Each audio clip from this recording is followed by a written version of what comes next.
Hello students, today we will learn about the alternating current. You know that we have two types of current. One is DC, that is direct current, and other is AC, which is known as alternating current.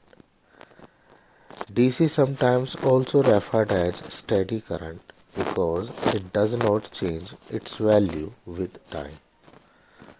Like alternating current, we might have alternating voltage. In the case of DC, the value of voltage does not change.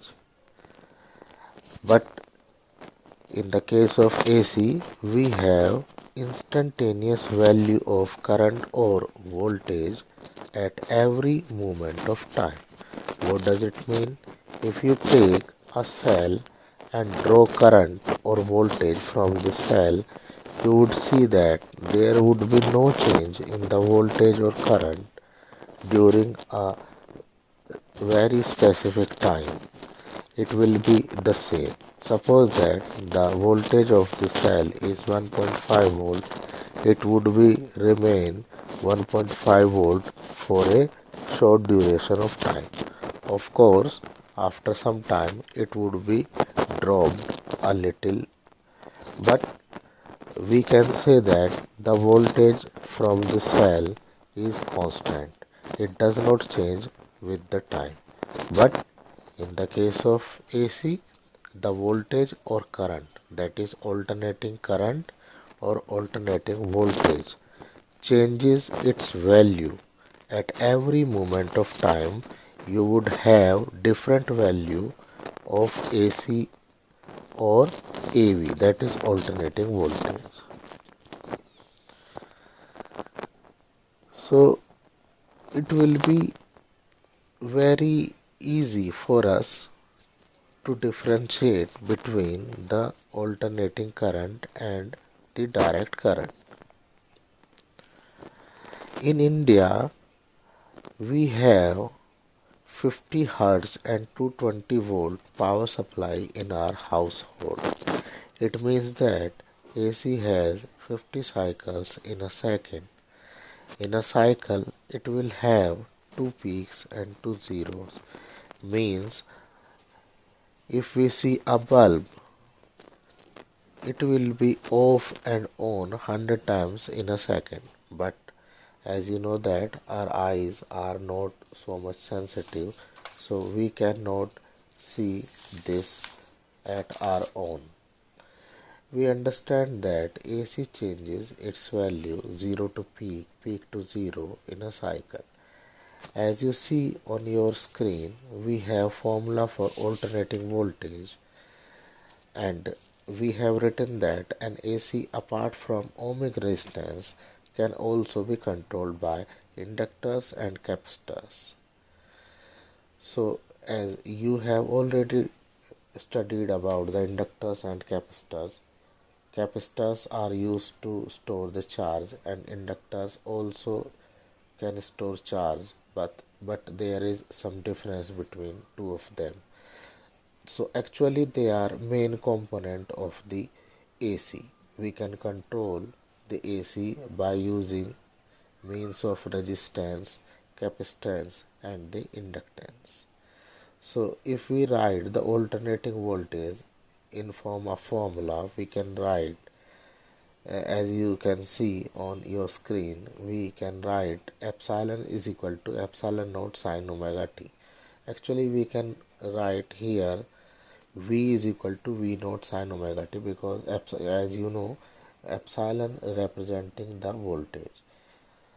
And you may be wondering that where this formula has come from.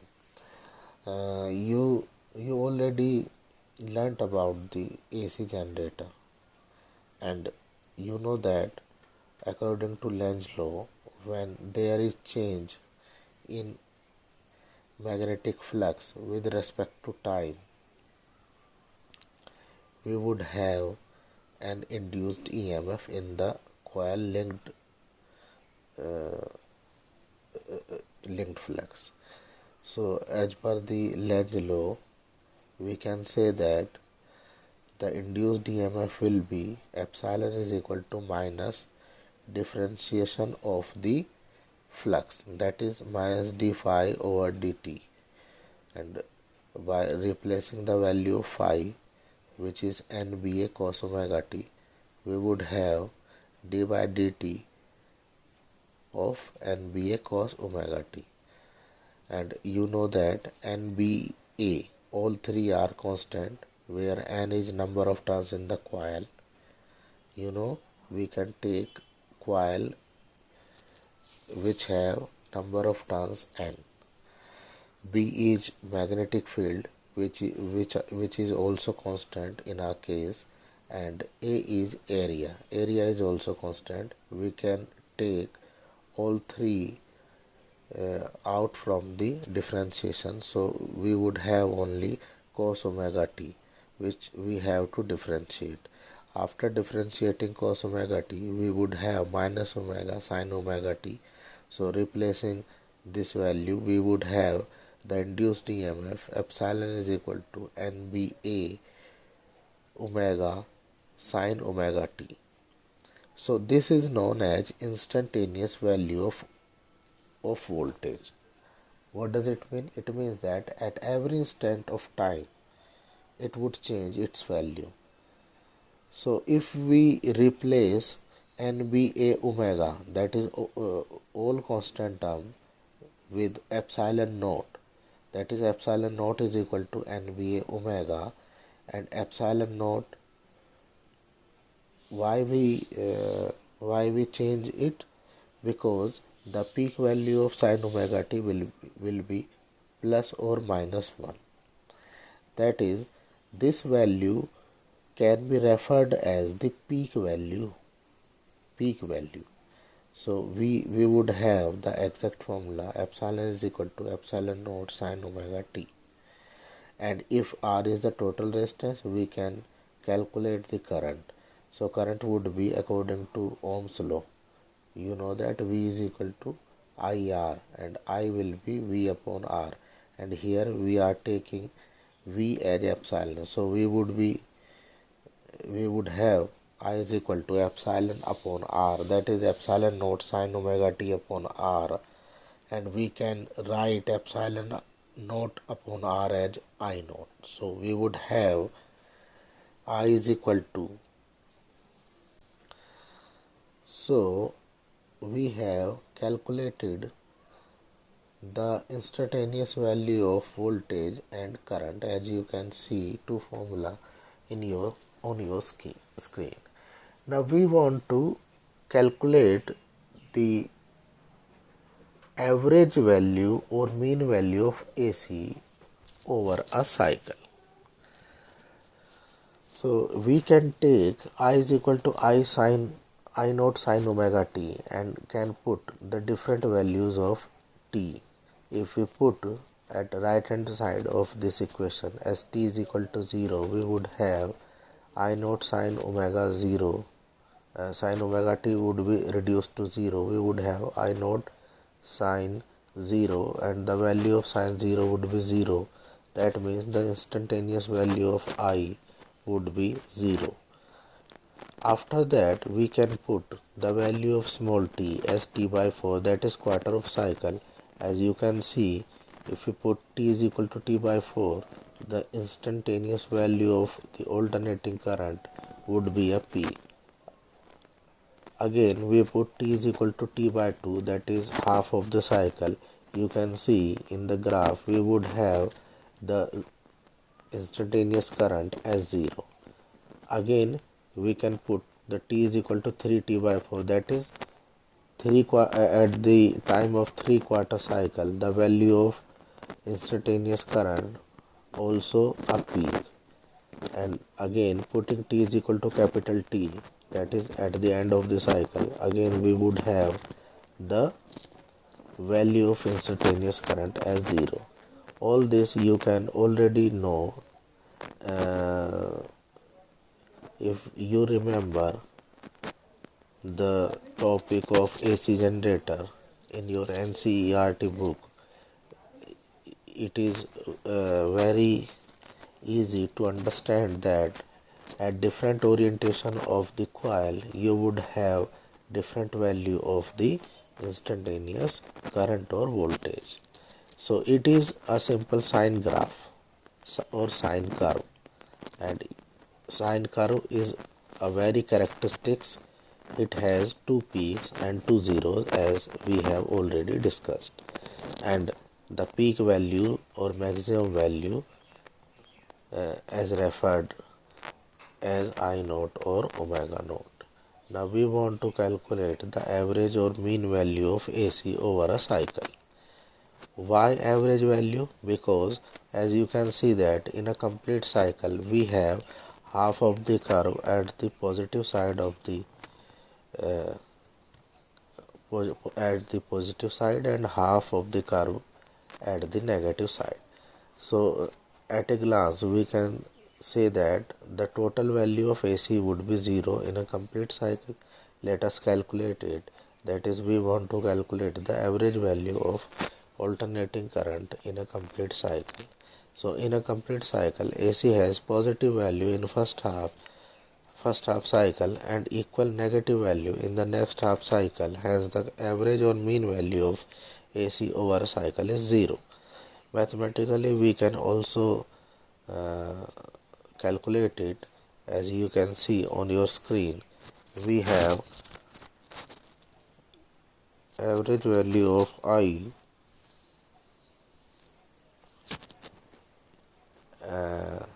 we can integrate it over a complete cycle, that is from 0 to capital T.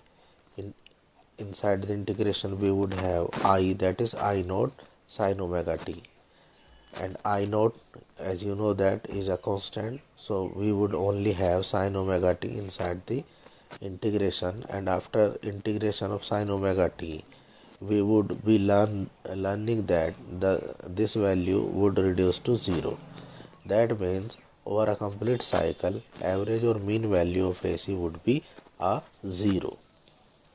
So it is very easy to understand. With the help of graph as well as mathematically we can show that the average value of AC for a complete cycle would be 0. What does it mean? It means that we would have a 0 value of alternating current over a complete cycle. No, it is not so true. We can also find average value for a half cycle. So it does not mean that AC is not effective or not usable. For this we can calculate the RMS or root mean square value of AC, which is also known as effective value or virtual value of AC. For this you can imagine that if we are passing DC, that is direct current, in the place of AC in a resistor of resistance capital R, the heat generated in the resistor will be I square RT. You know the formula. If we replace it by AC, that value would be RMS value. That is, if we replacing the AC, we would have I square RMS RT. Now we want to calculate the value of this RMS. So for this we have taken the small amount of heat generated in a very small duration of time, that is dt. We would have dH is equal to I square R dt, and putting the value of R we would have I naught sine omega t whole square R dt. So again we would have I naught square sine square omega t R dt. Again we can rearrange the terms I naught square R sine square omega t dt. So if we want the whole heat generated, we would be integrating this dH from 0 to t, that is for a complete cycle. We would have 0 to t inside the integration I naught square R sine square omega t dt, and you know that I naught and R are constant quantity. taking them out of the integration, we would have I naught square r inside the integration 0 to t sin square omega t dt. And again this term would also be a 0. But we have to calculate this integration. For this we are using an identity of trigonometry. As you know, cos 2 omega t is equal to 1 minus sin square omega t. Taking this particular identity, we would have 0 to t sin square omega t dt is equal to 0 to t 1 minus cos 2 omega t divided by 2 dt. So separating these terms, as you can see on your screen, we would have 1 by 2 0 to t dt minus 0 to t cos 2 omega t dt divided by 2. So again the second term would reduce to be 0, and we would only have t by 2. There is a mistake. You can see that we have t by 2 actually. So from equation 1, putting the value, we would have the heat generated H is equal to I naught square R into T by 2. That is, we would have I naught square RT divided by 2, and by definition of root mean square value of AC, we would be having I square RMS RT is equal to I naught square RT divided by 2. R and T would be cancelled, and we would have I square RMS is equal to I naught square divided by 2. And taking the value of I RMS, taking root on the right hand side, we would have I naught upon root 2. That is the RMS value or effective value, that is IV or I effect, will be I naught divided by 2. We can also write it in another way. You can multiply this equation by root 2 on numerator and denominator. We would have I naught root 2 divided by 2, and the value of root 2 is 1.41. You know that. That means we would be having 1.41 I naught upon root 2, that is 0.707 I naught. The root mean square value of AC would be 0.707 times of its peak value. That is the result for today. We would be discussing another part of it in the next class. Thank you.